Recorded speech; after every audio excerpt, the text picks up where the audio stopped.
চালিয়ে যাও, আমি তোমার সাথে আছি।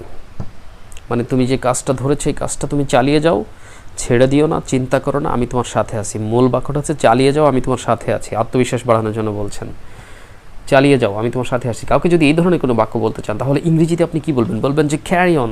ক্যারি মানে শুধু বহন করা, ক্যারি মানে বহন করা। আর যখন বলছেন চালিয়ে যাও তখন বলবেন ক্যারি পরে ও এন, অন প্রিপজিশন। তাহলে চালিয়ে যাও, ক্যারি অন, আমি তোমার সাথে আছি, আম উইথ ইউ। আমি সব সময় তোমার সাথে আছি, আম উইথ ইউ অলওয়েজ। কি বলবেন? চালিয়ে যাও, আমি সব সময় তোমার সাথে আছি। Carry on, I'm with you always. আর যদি বলতে চান আমি তোমার পাশে আছি, আম beside you always। আমি সবসময় তোমার পাশে আছি, আম beside you always। আমি বললাম যে দুশ্চিন্তা করো না, ক্লাস শুরু হয়ে গেছে। হ্যাঁ, দুশ্চিন্তা করো না, ডোন্ট ওয়ারি। তুমি তো উন্নতি করছো, মানে এই কথাটা বলে তাকে আপনি উৎসাহ বাড়িয়ে দিচ্ছেন যে দুশ্চিন্তা করো না, তুমি তো উন্নতি করছো, মানে তোমার তো উন্নতি হচ্ছে, ধীরে ধীরে হচ্ছে। সো কেন দুশ্চিন্তা করছো? তাহলে দুশ্চিন্তা করো না, তুমি উন্নতি করছো। Don't worry, you're improving. Don't worry, you're improving. সাবটাইটেলে বাক্যগুলো দেখবেন, নোট করবেন, আর পুরো ক্লাসটা দেখেন। সম্পূর্ণ ক্লাসটা যদি ভালো লাগে শেষে একটা লাইক দিয়ে দিন। আর নতুন ভিউয়ার হলে অবশ্যই সাবস্ক্রাইব করবেন। তো মনোযোগ দিয়ে বাক্যগুলো শুনুন, প্রত্যেকটা বাক্য গুরুত্বপূর্ণ, ইংরেজি বলায় অনেক কাজে লাগবে ইনশাআল্লাহ। তুমি অনেক ভালো একটা কাজ করেছো, তুমি ভালো একটা কাজ করেছো, you have done a good job. আমি তো তোমাকে নিয়ে গর্বিত, I am proud of you. তুমি একটি ভালো কাজ করেছো, আমি তোমাকে নিয়ে গর্বিত। এরকম বাক্য বললেও কিন্তু অনেকে উৎসাহিত হবে। তাহলে তুমি একটা ভালো কাজ করেছো, you have done a good job. আমি তোমাকে নিয়ে গর্বিত, I am proud of you. প্রাউডের পরে অফ প্রিপোজিশন ব্যবহার করবেন, খেয়াল রাখবেন সবাই। হ্যাঁ, প্রাউড মানে কি? গর্বিত, এরপরে অফ প্রিপোজিশন ইউজ করবেন। তাহলে আমি তোমাকে নিয়ে গর্বিত, I am proud of you. দুশ্চিন্তা করো না, নিশ্চিন্তে থাকো। মানে কি? এটা নিয়ে টেনশনের কোনো কারণ নাই, তুমি নিশ্চিন্তে থাকো। দুশ্চিন্তা করো না, নিশ্চিন্তে থাকো। Don't worry, rest assured. Don't worry, rest assured. Don't worry মানে হচ্ছে দুশ্চিন্তা করো না, আর রেস্ট অ্যাসিউরড মানে তুমি নিশ্চিন্তে থাকো। দুর্বল হও না, শক্ত হও। দুর্বল হলে চলবে না, অর্থাৎ এই জন্য বলা হচ্ছে দুর্বল হও না। ডোন্ট বি উইক, শক্ত হও। Stay strong. অবশ্যই এখানে আপনি বি স্ট্রংও বলতে পারেন। যখন বললেন যে দুর্বল হও না, ডোন্ট বি উইক, শক্ত হও, বি স্ট্রং, এটাও বলা যেতে পারে। অথবা বলবেন don't be week, stay strong, সবসময় শক্ত থাকো, আত্মবিশ্বাস বেড়ে যাবে। তুমি কেন এত বেশি চিন্তা করছো? Why are you thinking so much? Why are you thinking too much? তুমি কেন এত বেশি চিন্তা করছো? Why are you thinking so much অথবা why are you thinking too much, যে কোনো একটা বলতে পারেন। কোনো কিছু অসম্ভব না, নাথিং ইজ ইম্পসিবল। মানে আত্মবিশ্বাস বাড়ানোর জন্য বলা হচ্ছে যে কোনো কিছু অসম্ভব না, তুমি এটা করবা, ওটা করবা, এই পরীক্ষা পাশ করতে চাও, পরীক্ষা পাশ করতে চাও, সম্ভব যদি কিনা সেইভাবে তুমি চেষ্টা করো। তাই বলছেন যে কোনো কিছু অসম্ভব নয়, নাথিং ইজ ইম্পসিবল। মনে প্রাণে চেষ্টা করো, ট্রাই হার্ট অ্যান্ড সোল। এই হার্ট অ্যান্ড সোল, মনে প্রাণে সর্বোচ্চটা দিয়ে চেষ্টা করা যেটাকে বলা হয়। তাহলে মনে প্রাণে চেষ্টা করো, try heart and soul, try heart and soul. তুমি সফল হবে ইনশাআল্লাহ, ইউ উইল বি সাকসেসফুল ইনশাআল্লাহ, ইউ উইল বি সাকসেসফুল ইনশাআল্লাহ। ঘাবড়াবে না মানে কি? ওই যে নার্ভাস হয়ে না, ব্যাপারটা এই, ঘাবড়াবে না, ডোন্ট বি নার্ভাস। ঘাবড়াবে না, ডোন্ট বি নার্ভাস।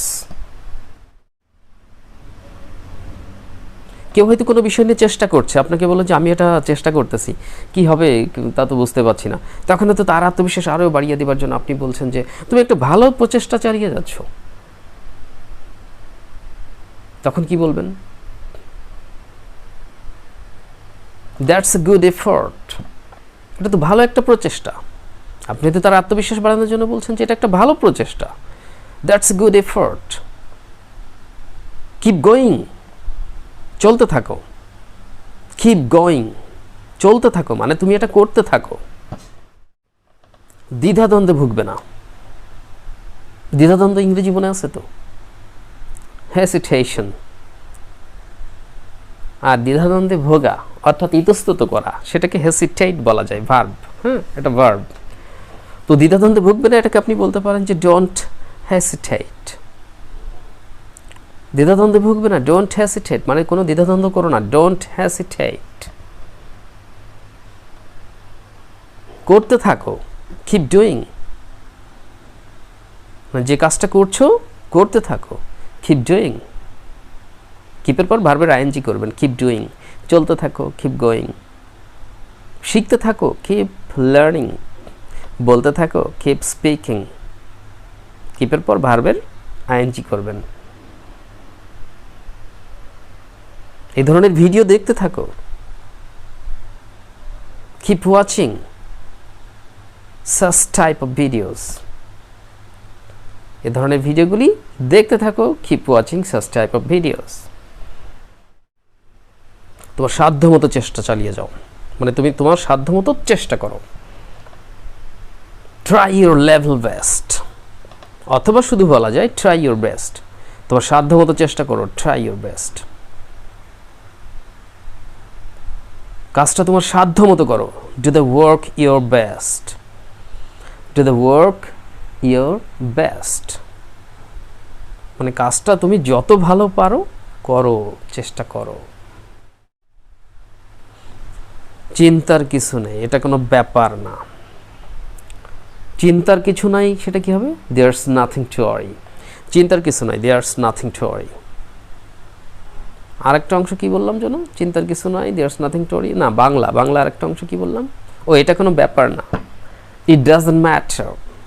এটা কোনো ব্যাপার না, ইট ডাজন্ট ম্যাটার। হাল ছেড়ো না, কাজ যেটা করতেছো করো বা করতে থাকো।